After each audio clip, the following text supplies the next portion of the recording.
Hi, it's Dan here from the Success Before the Internet podcast. Today's episode deals with material of a sexual nature. So if you have any listeners that might find this material inappropriate, you might want to have them not listen to this one. Thanks.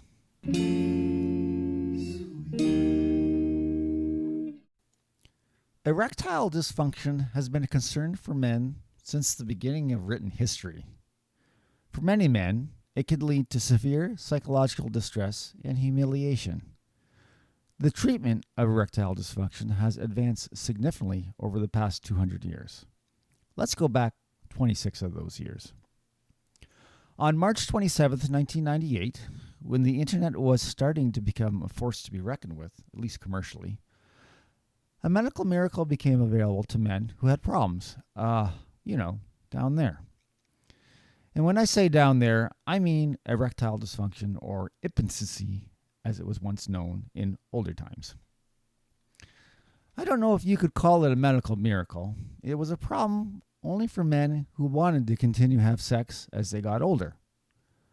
Pfizer, who first developed the drug, sold it as a drug for men who had impotency issues due to other medical conditions like high blood pressure, type 2 diabetes, prostate issues, and the like.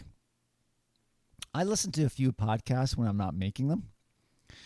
You can't get into this game if you don't like listening to them. If you like making them, but don't listen to them, I think it's like torturing yourself.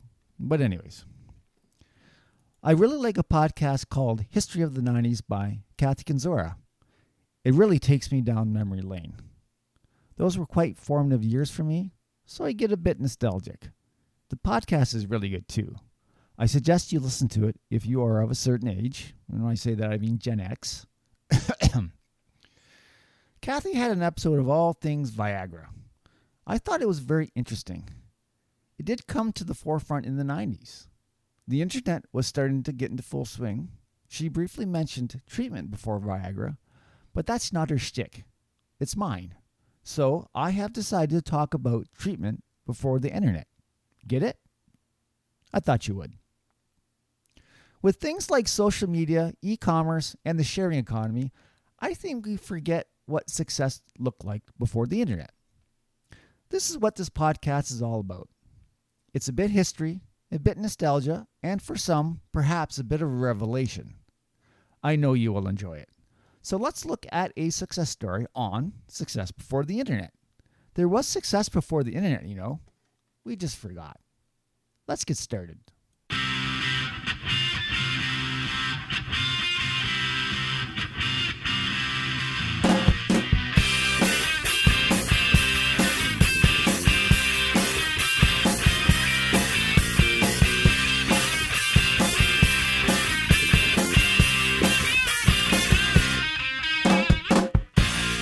Episode 8, Erectile Dysfunction. Welcome to the show. I'm going to talk about all the ways men were treated for erectile dysfunction before the little blue pill Viagra was invented. It was a problem before the invention, however, as Kathy pointed out in her podcast, was brought to the forefront in the 90s because the 90s were kind of hypersexualized. But before I get started, remember to go to Apple Podcasts and give the show a 5-star rating and share the podcast with anyone who you think would enjoy it. If you want to support the show, go to successbeforetheinternet.com and click on the link Support SBTI on TipJar. You can also tip regularly if you come back often. I'm sure you will. All right, let's begin. Erectile dysfunction is a term we hear frequently nowadays. On television, on the radio, in magazines, on the internet, we are bombarded with advice on how to deal with ED, advertisements for medications to treat it, and articles for partners of men who have it. With this apparently sudden explosion in interest, you'd be forgiven thinking that ED was a 20th century invention. Well, we can confirm that it wasn't. As long as men have had penises, so always, erectile dysfunction has been a topic and doctors have been trying to combat it since time immemorial. Before I talk about the treatments before the invention of Viagra, let's talk about the process that the male body must go through to achieve an erection. Then we can talk about the treatments before the internet that were used to treat it. I'm going to keep it short, After all, this is successful for the internet, not the biochemistry podcast. But I'm sure if there was one, there probably is, it would be pretty good. To begin, we need to understand blood flow. Think about the way blood flows in your body. Your body has just one pump, the heart. But different parts of the body need different amounts of blood at different times. For example, if you're running a marathon, your body needs to send more blood to your arm and leg muscles, and it may want to cut most of the blood flowing to the stomach and other non-essential organs in order to save oxygen for the legs. What your body needs, in other words, is a set of valves that it can use to increase and decrease blood flow to certain parts of the body. And your brain needs a way to control them. The mechanism that the body uses to open a valve in any part of the body is a simple little chemical machine. The brain sends a signal down a particular nerve fiber. This nerve fiber ends in a nerve cell in an artery, somewhere near the point where the blood flow needs to change. These nerve cells, called non-angiogenic, non-cholinergic, or NANC, I'm sure I butchered that, but in the comments, just let me know how I'm supposed to pronounce it. They produce nitric oxide and inject it into the blood and surrounding cells. The nitric oxide stimulates an enzyme, guanylate silase, in nearby cells that starts producing a chemical called cyclic guanosine monophosphate, or CGMP for short. CGMP tells smooth muscles that line an artery to relax. When they relax, blood flow increases. There is one final part to this chemical machine, another enzyme called phosphodiesterase, or PDE. What it does, it's deactivating the CGMP all the while. CGMP is produced as long as the brain is sending messages down the nerve fibers in the artery. When the brain stops sending the signal, all the CGMP goes away because PDE is deactivating it. This is how the brain turns valves on and off whenever it wants to. That's quite a neurochemical reaction. This is what a drug like Viagra found out how to control almost by accident. It was a drug initially to combat high blood pressure, but it had an interesting side effect. Patients would have solid and long-lasting erections. So Pfizer pivoted, and it put its efforts into making an ED drug. I'm sure the treatments used prior to Pfizer's discovery weren't looking to help with the brain's neurochemicals with regards to the complex process of sexual arousal and the associated erection. The earliest recorded incident of ED comes from India in the 8th century BC. The popular theory among doctors at the time that ED was caused by having sex with undesirable women. Treatments included herbal medicines with additives from animals that were thought to increase desire or arousal. Alligators, mice, frogs, and sparrows were all animals that contributed to the concoctions at the time.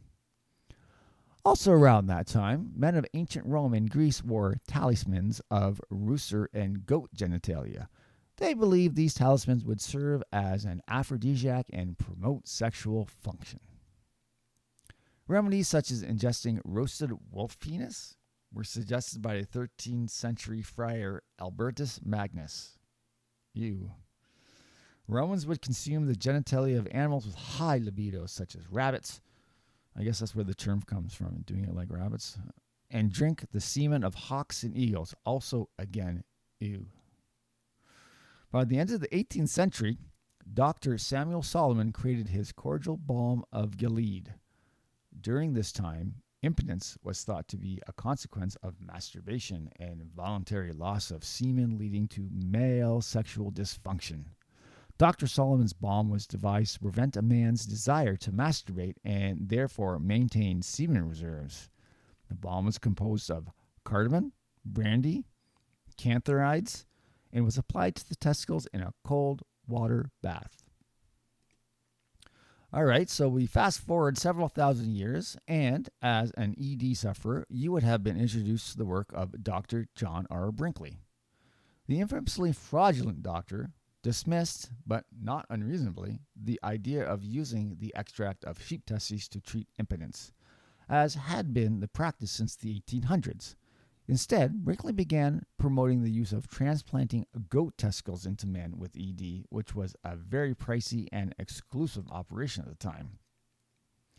There's also another doctor, and I'll use the term loosely, named Dr. Serge Voronov, who also found it necessary to graft animal glands and testicular material into humans for the pursuit of virility. So what I'm going to do, let's talk about these two quacks, and we will then go into other pre-Viagra treatments.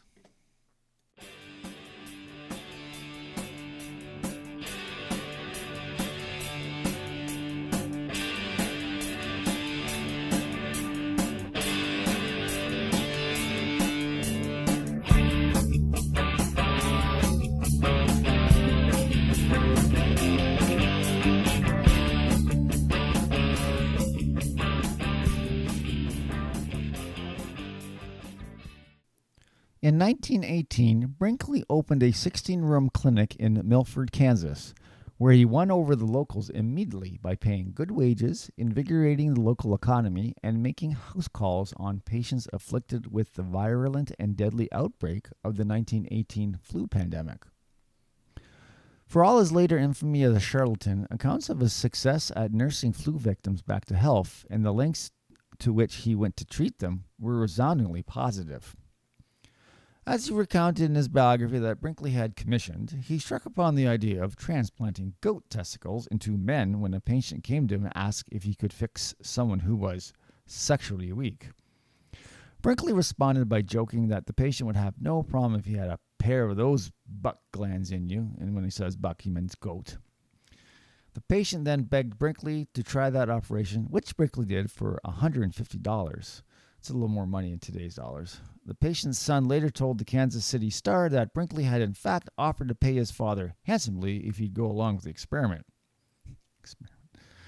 At this clinic, Brinkley began to perform more operations he claimed would restore male virility and fertility, though implanting the testicular glands of goats in his male patients at a cost of $750 per operations.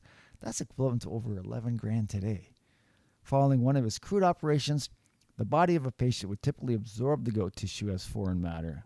The goat gonads failed to engraft into the body as they were simply replaced within the human male testicle sac or abdomen of woman near her ovaries.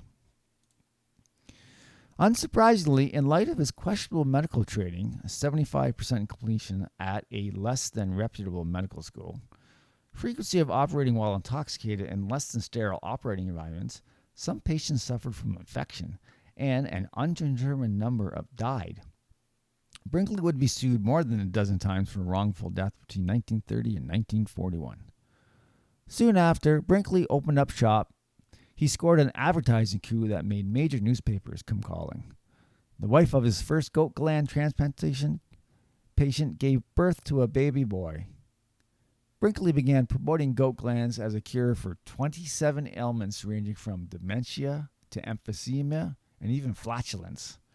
He started a direct mail blitz and hired an advertising agent who helped Brinkley portray his treatments as turning hapless men into the ram that am with every lamb. His bursts of publicity and his stratospheric claims attracted the attention of the American Medical Association, which sent an agent to the clinic to investigate undercover. The agent found a woman hobbling around Brinkley's clinics who had been given goat ovaries as a cure for a spinal cord tumor.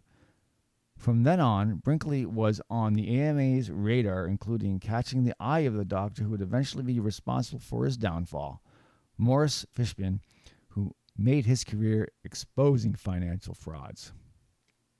At the same time, other doctors were also experimenting with gland transplantation, including Serge Voronov, who had become known for grafting monkey testicles into men. In 1920, Voronov demonstrated his technique before several other doctors at a hospital in Chicago, at which Brinkley showed up uninvited. Though Brinkley was barred at the door, his appearance elevated his profile in the press, which eventually resulted in his own demonstration at a hospital in Chicago. Brinkley transplanted goat testicles into 34 patients, including a judge, an alderman, a society matron, and the chancellor of a now-defunct Chicago law school. All the while, the press looked on. His public profile grew, and his gland business in Milford continued at a brisk pace. In 1922, Brinkley traveled to L.A. at the invitation of Harry Chandler, owner of the Los Angeles Times, who challenged Brinkley to transplant goat testicles into one of his editors. If the operation was a success, Chandler wrote, he would make Brinkley the most famous surgeon in America, and if not, then he should consider himself damned. California didn't recognize Brinkley's license to practice medicine from the eclectic medical university, but Chandler pulled some strings and got him a 30-day permit. The operation was judged as a success, and Brinkley received his promised attention in Chandler's paper, which sent many new customers Brinkley's way, including some Hollywood film stars. Brinkley was so taken with the city and all the money it represented in the form of potential patients that he began making plans to relocate his clinic there. But his hopes were dashed when the California Medical Board denied his application for a permanent license to practice medicine, having found his resume riddled with lies and discrepancies, most of which were discovered and pointed out to the board by Fishbein. Brinkley returned to Kansas undaunted and began to expand his clinic in Milford. He was subsequently stripped of his bought medical license since such procedures were not regulated or approved at the period in time. Also in the 19th century, with the realization of testosterone's role in erectile function, French neurologist Dr. Charles Edouard Brown-Séquard began injecting himself with extract from the testicles of dogs and guinea pigs. In the 20th century, this progressed to Russian surgeon Dr. Serge Voronov, who we'll start talking about now. He performed testicular graft transplantations from apes into human testes. While these were unsuccessful at increasing testosterone levels, the transplantations were a step toward the artificial synthesis of testosterone from cholesterol by Adolf Bettenbant in 1935. Bettenbant was ultimately awarded the Nobel Prize shared with Leopold Ruzicka for his work in 1939. Okay. One more weird-ass story about weird transplantations to increase virility. Dr. Serge Voronov, known in his time as the monkey gland expert, Voronov believed that human aging could be halted or even reversed by transplanting monkey testicles into people. And that was among the most down-to-earth of his ideas. The doctor was born in Russia in 1866 and moved to France at the age of 18, becoming a citizen in 1895. While there, he studied under Alexis Carrel, a surgery and transplant pioneer, who won a Nobel Prize for his work on sewing blood vessels. Through his studies with Carrel, Voronov became fascinated with the possibilities of animal-to-human transplants that he believed could restore youthful vigor and even cure diseases via a transfer of hormones. In 1889, Voronov began working with experimental physiologist Charles Edward Brown-Séquard, who was also interested in the rejuvenating effects of animal glands. Brown-Séquard began experimenting on himself that very same year, injecting his body with a serum containing crushed up matter from testicles of guinea pigs and dogs.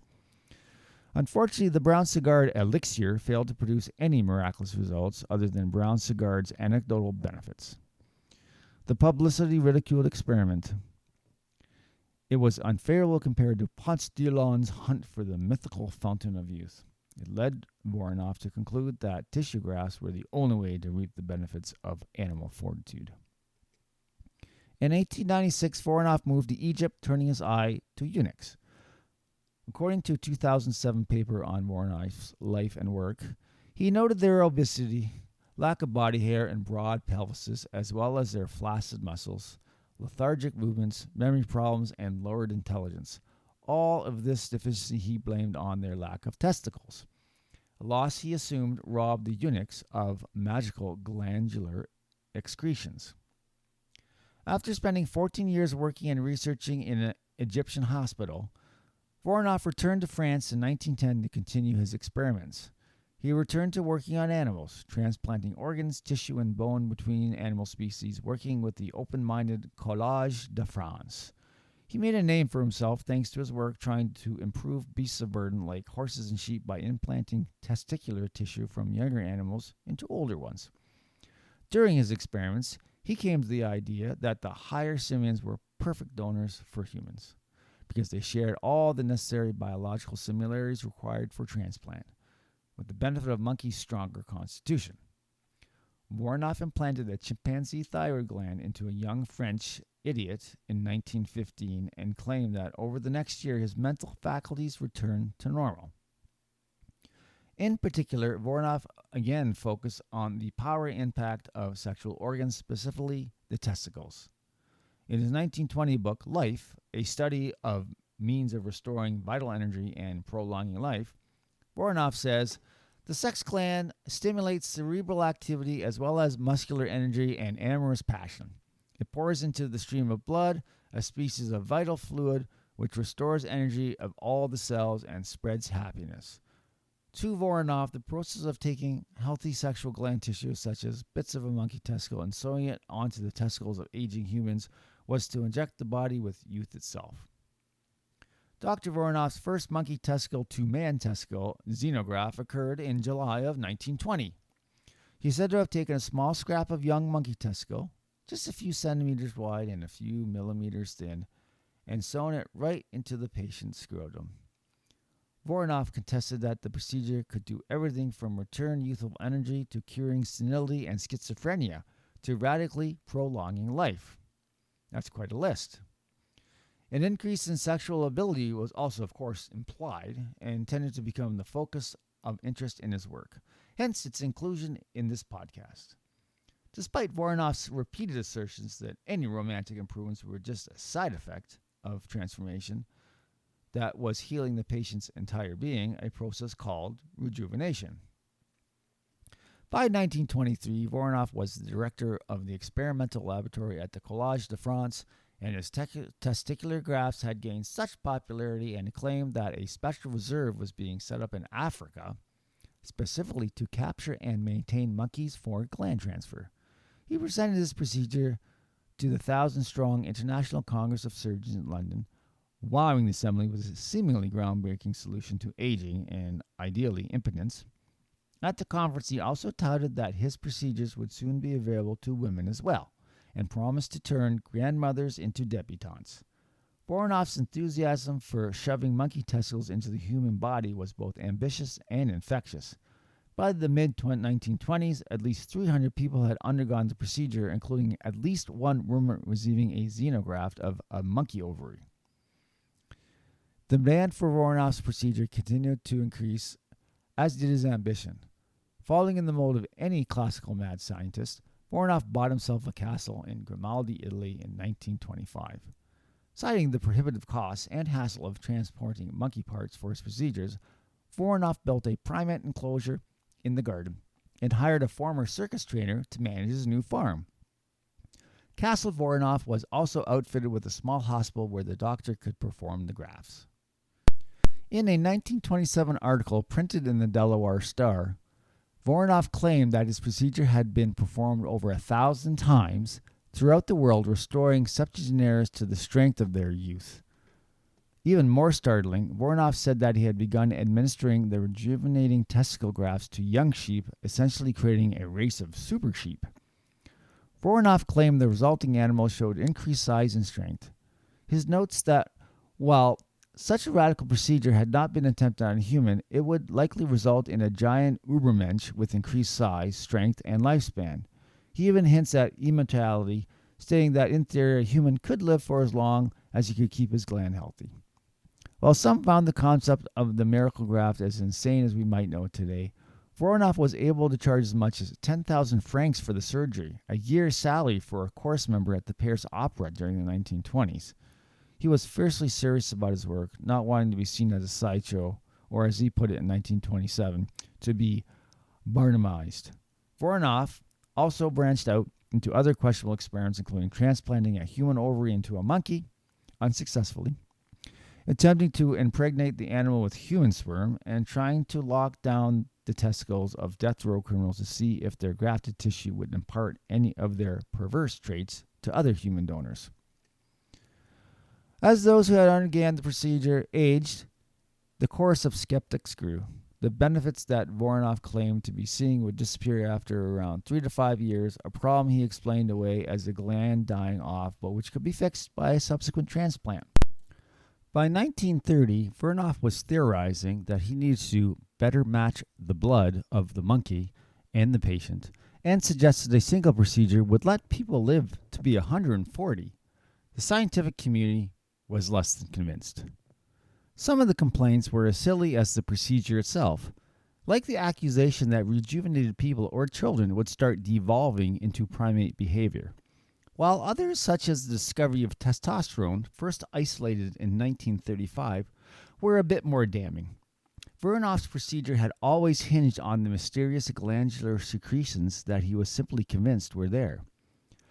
As testosterone was discovered and its purposes explored, his vigors and rejuvenations began to feel pretty silly. Voronov quit performing the procedures around 1930, but continued to proselytize the benefits of xenografts while performing research on curing human ailments, which he refused to name, at Castle Voronov. When World War II broke out, Voronov was in the United States, escaping the Nazis, although he was called back to France in 1939 to act as a surgeon. After the war, Voronov returned to his castle to find it had been decimated by bombing, but he was determined to rebuild it. Alas, Voronov died in 1951, wealthy but discredited, never having been rejuvenated himself, despite multiple declarations that he would, should the need ever arrive.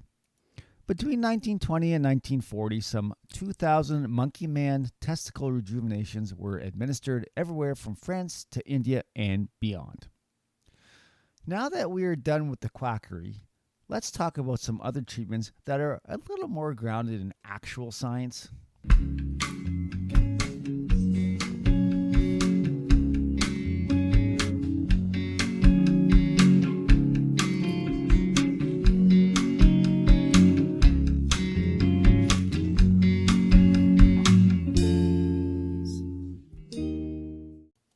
By the 1970s, there was another advancement: penile implants.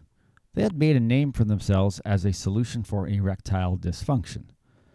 They were first in use as a reconstructive device for the penis, but their use as an aid for ED became apparent, especially the inflatable ones, where you could pump air into the implant to allow it to become erect and stay erect long enough to have sex.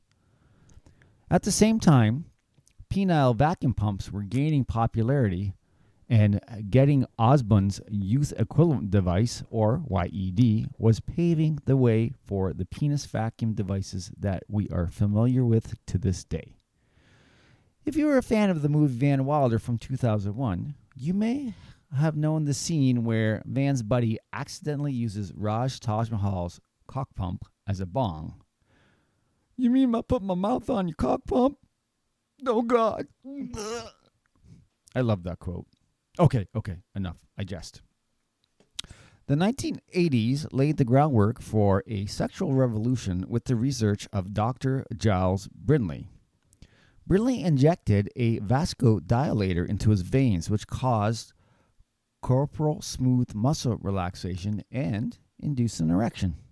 He is famously known for dropping his trousers and demonstrated to a shocked Eurodynamic Society audience, showing his papaverine-induced erection. His discovery led to research on vasodilators and alpha-blocking agents as a treatment for erectile dysfunction. It paved the way for ED therapy that we know today. Okay, that brings us to more or less the end of ED treatments before the invention of the little blue pill. But before I leave this topic, I would like to briefly discuss a different view of erectile dysfunction. What if ED wasn't a problem? What if it was just a normal part of aging? Anthropological research presents ED not as a disorder, but as a normal and sometimes even welcome sign of healthy aging. A study done by Wenzel of 250 Mexican males in their 50s and 60s found that most simply did not see decreasing erectile function as a biological pathology. The males interviewed described the decrease in erectile function as an aid for aging in a socially appropriate way.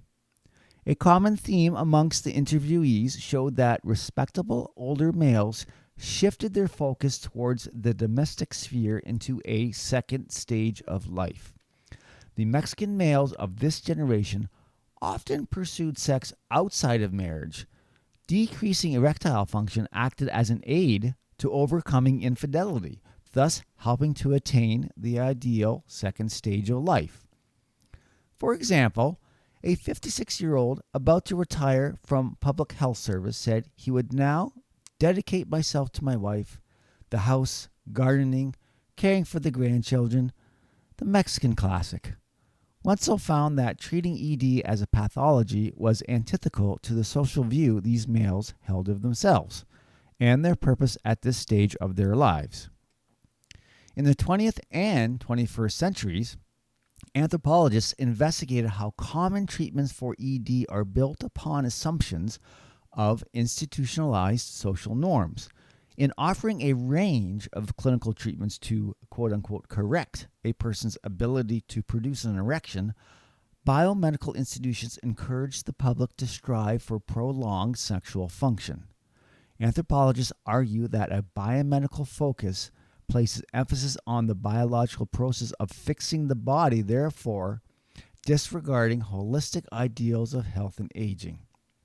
By relying on a wholly medical approach, Western biomedicine can become blindsided by bodily dysfunctions which can be understood as appropriate functions of age and not as a medical problem.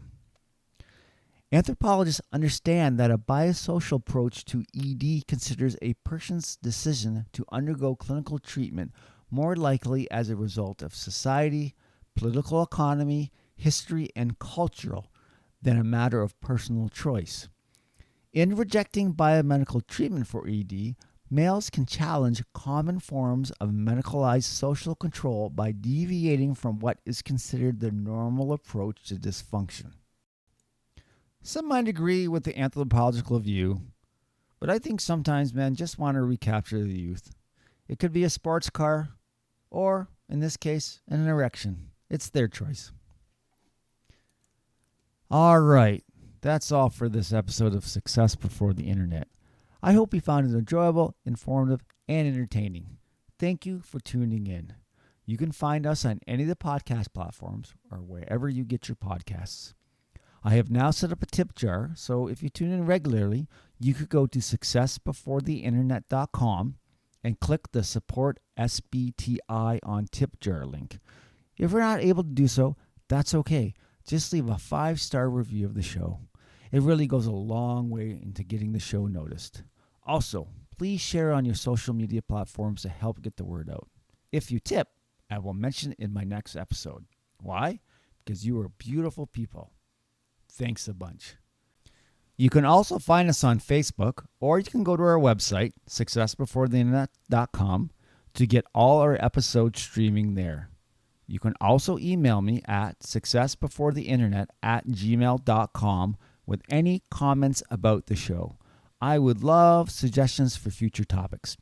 You will get a shout out if I use your suggestion for a show topic. All the music in the show is from my band Sideshow. Our music can be found on SoundCloud under the name Sideshow Band 72. So until next time, I'm Dan Vespa, and remember, there was success before the internet. We just forgot.